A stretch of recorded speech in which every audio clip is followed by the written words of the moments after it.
यहाँ परमात्मा की पहचान ही नहीं, और यहाँ हर चीज बन के मिटती है कि यहाँ चीज कोई अखंड है ही, इसलिए जाने की बात करते। और रामायण में लिखा है कलयुग केवल नाम धारा सुमर सुमर नुर उतरई बारा। वो कौन सा नाम होगा? वो कोई मुंह से रटने वाला नाम नहीं होगा, वो ये ज्ञान ही आएगा कलयुग में जिससे परमात्मा की पहचान होगी। जबकि रामायण तो त्रेता में लिख गई थी और द्वापर आया, उसके बाद कलयुग आया, उसकी बात करें।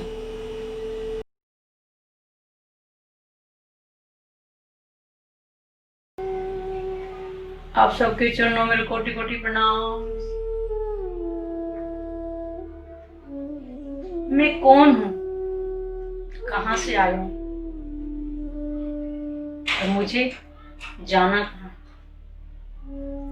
कोई मुझसे पूछे कि कहां से आए हो, तो मैं ये तो बताऊं कि मैं बबली हूं, घर से आई हूं, और मुझे जाना कहां है? घर ही जाऊंगी, क्योंकि मुझे शरीर का ही पता है। लेकिन कहते हैं शरीर और संसार छोड़ने के बाद कहां जाना है, इसका तो पता ही नहीं। और सब कहते हैं कि मैं आत्मा हूं। अगर मैं आत्मा हूं तो मेरे परमात्मा का है जो मेरी आत्मा का पति है।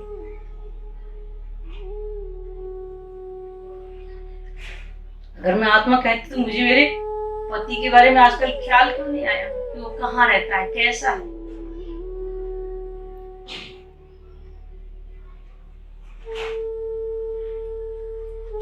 परमात्मा कौन है?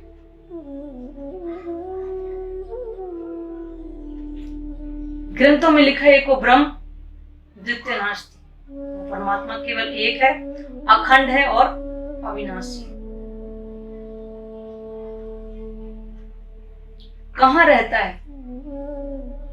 देखिए ग्रंथों में जिसे दिव्यपुर धाम, सचखंड, परम धाम, अरसे अजीम करके वर्णन किया गया। परमात्मा कैसा है, साकार या निराकार? परमात्मा साकार या निराकार दोनों से परे शुद्ध स्वरूप। निराकार तो कुछ होता ही नहीं, और साकार जिसका वर्णन कुछ कर सकते हैं, लेकिन परमात्मा दोनों से परे, जिसके स्वरूप को हम इन आंखों से देख नहीं पाते, वो उसका नूरमय स्वरूप है, जिसको हम केवल ध्यान के द्वारा ही अनुभव कर सकते हैं।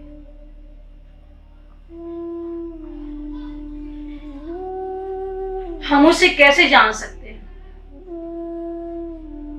ब्रह्म ज्ञान के द्वारा ही परमात्मा की पहचान कर सकते हैं, क्योंकि जब तक ब्रह्म ज्ञान आया नहीं था इस संसार में, तब तक सबने बोला परमात्मा निराकार है। लेकिन जब 400 वर्ष पहले ब्रह्म ज्ञान आया तो हमें परमात्मा की पहचान हुई। परमात्मा कहाँ है, कैसा है, क्या उसका स्वरूप है?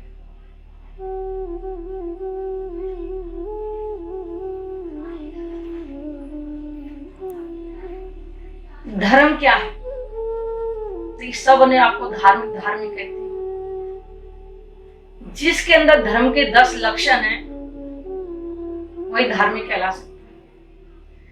जैसे धैर्य, दूसरा है क्षमा, तीसरा है इंद्रियों पर नियंत्रण करना, चौथा है चोरी ना करना, पांचवा आंतरिक और बाह्य पवित्रता, छठा है सत्य,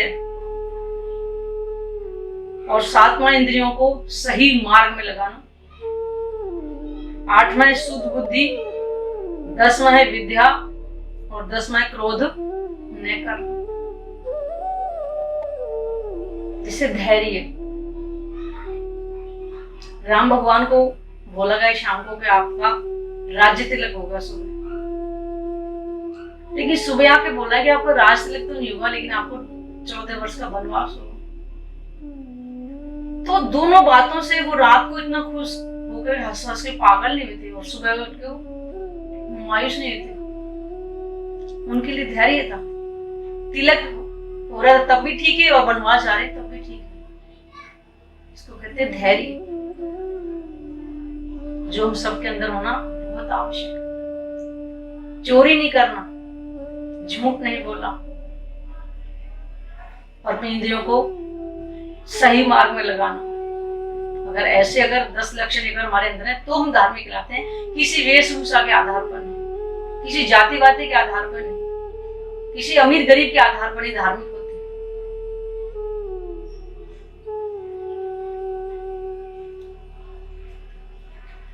ब्रह्म ज्ञान की आवश्यकता देखिए, परमात्मा को किसी ने देखा नहीं, लेकिन इस ब्रह्म ज्ञान के बारे में युगों से यहाँ के वेद शास्त्र में गवाहियां लिखवा दी।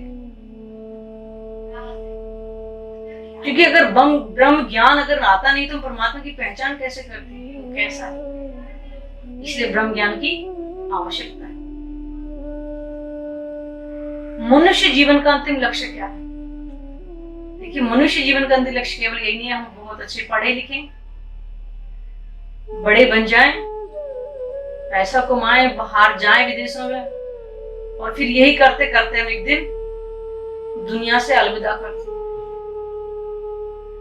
इस मनुष्य तन के रहते रहते सारे काम संसारिक भी करेंगे,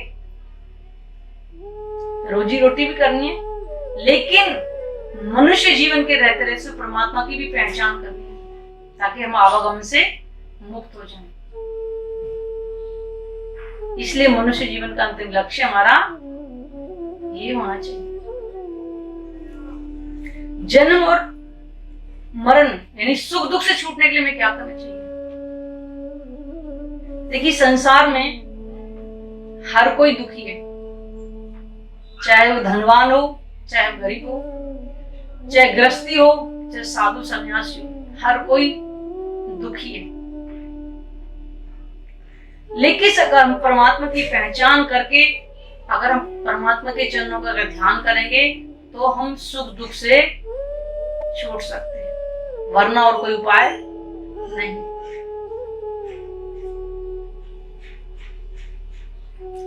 जीव और आत्मा में क्या अंतर है? जीव और आत्मा में जैसे दिन और रात में अंतर होता है, इतना ही अंतर जीव और आत्मा में। जीव 9 महीने गर्भ में रहता है, लेकिन आत्मा कभी गर्भ में नहीं जाती।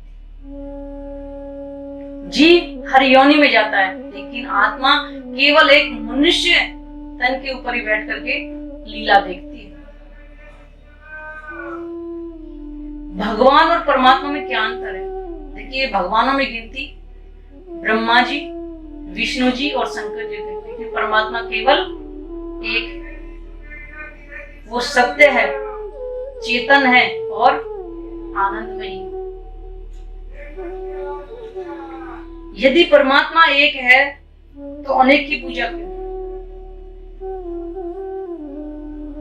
बच्चे से भी पूछा जाए कि परमात्मा कितने, वो भी कहेगा एक है, लेकिन कोई जानता नहीं कौन है, कैसा है।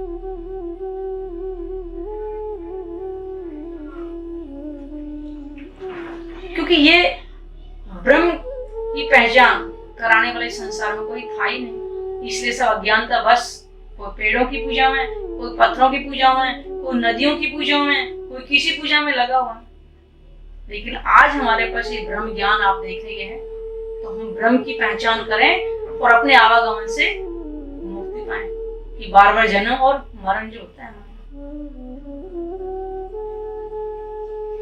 और सभी देवता किसका ध्यान करते हैं? ठीक है, सभी देवता उस परमात्मा का ध्यान करते हैं। शंकर जी हमें समाधि में लीन रहते हैं, कहते हैं कि इनका तीसरा नेत्र खुलेगा। तीसरा नेत्र क्या है? वो ज्ञान चक्षु का नेत्र है, जो हमेशा समाधि में लीन रहती है परमात्मा की।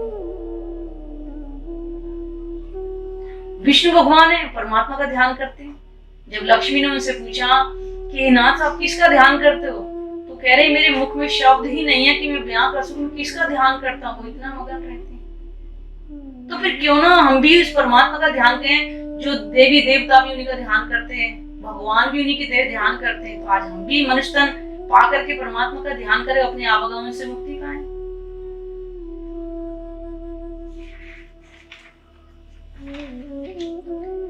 अस्तु मां सद्गमय, असत्य से सत्य की ओर ले चलो, तमसो मां ज्योतिर्गमय, अंधेरे से प्रकाश की ओर ले चलो।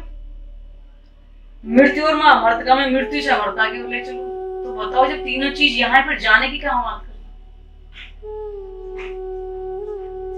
यानी कि यहाँ हर चीज असत्य है और यहाँ हर चीज अंधकार में है। कहने का मतलब अज्ञानता है, यहाँ परमात्मा की पहचान ही नहीं और यहाँ हर चीज बन के मिटती है। यहाँ चीज कोई अखंड है ही, इसलिए जाने की बात करते। और रामायण में लिखा है कलयुग केवल नाम धारा सुमर सुमर नुर। वो कौन सा नाम होगा, वो कोई मुंह से रटने वाला नाम नहीं होगा। वो ये ज्ञान ही आएगा कलयुग में जिससे परमात्मा की पहचान होगी। जबकि रामायण तो त्रेता में लिख गई थी और द्वापर आया, उसके बाद कलयुग आया, उसकी बात करें सुमर सुमर उतरे काला, यानी कि इस ब्रह्म ज्ञान से ही परमात्मा की पहचान करके हम पार हो सकते हैं।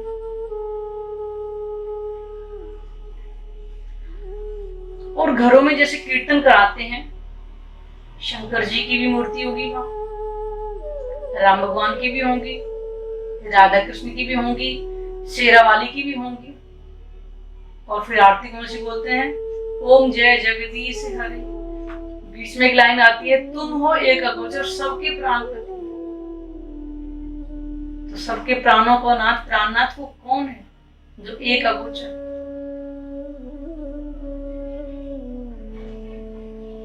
तो क्यों ना आज हम उस एक अगोचर की पहचान करें, उस परमात्मा की पहचान करें जो अखंड है, अविनाशी है। क्योंकि जब तक हम ब्रह्म की पहचान नहीं करेंगे, उनके चरणों से अपना संबंध नहीं जोड़ेंगे, तब तक हमको आवागमन से मुक्ति मिल नहीं सकती। क्योंकि कोई आवागमन से मुक्त खुद नहीं है तो हमें कहां से करेंगे। इसलिए कलयुग में ग्रंथों में महिमा गाई गई है, कलीर कलीर धन्य है, कि कलयुग धन्य है, धन्य है। क्यों धन्य है? कि ब्रह्म ज्ञान आया, इसे ब्रह्म की पहचान और साक्षात परमात्मा की शक्ति इसमें विराजमान है। क्योंकि जो सुख मुझे मिला, मैं चाहती हूँ कि आपको भी मिले और आप भी आवागमन से मुक्त। प्रणाम जी।